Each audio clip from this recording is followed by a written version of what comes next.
আজকে আমরা পড়ব বিটওয়াইজ অপারেটরের ব্যাপারে। তো কি ধরনের বিটওয়াইজ অপারেটর হয়, যেমন and, or, XOR, shift operator আর কমপ্লিমেন্ট অপারেটর। বিটওয়াইজ অপারেটর কি এটা একবার পড়ে বলি, দিয়ে আমি এক্সপ্লেন করছি। Bitwise operators are used for manipulating data at bit level, also called bit level programming. Bitwise operators on one or more bit patterns or binary numerals at level of the individual bits. They are used in numerical computations to make calculation process faster. তো আমরা binary number নিয়ে কিছু operations করি, সেই operations গুলো আমরা কি দিয়ে করি? বিটওয়াইজ অপারেটর দিয়ে করি। সেটাকেই বলে অপারেশন, বিটওয়াইজ এর অপারেশন।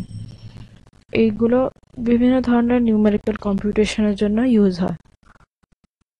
ঠিক আছে, কিছু এক্সাম্পল দিলে আরো বোঝা যাবে।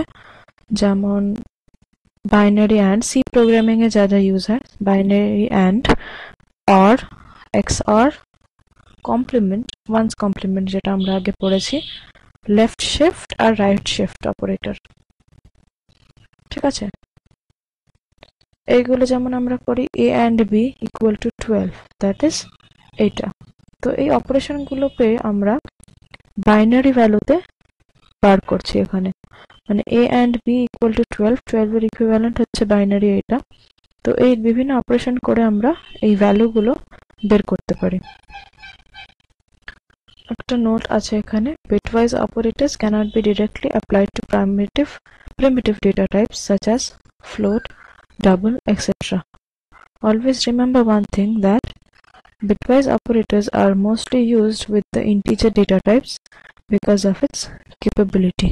Bitwise operator কিন্তু আমরা primitive data types যেমন float, double দিয়ে কিন্তু ইউজ করতে পারি না, মানে যেগুলো হচ্ছে আমরা পয়েন্ট দিয়ে রিপ্রেজেন্ট করি সেগুলোতে ইউজ করা যায় না, শুধুমাত্র পিওরলি ইন্টিজার ভ্যালু দিয়েই করা যায়। ঠিক আছে, থ্যাংক ইউ।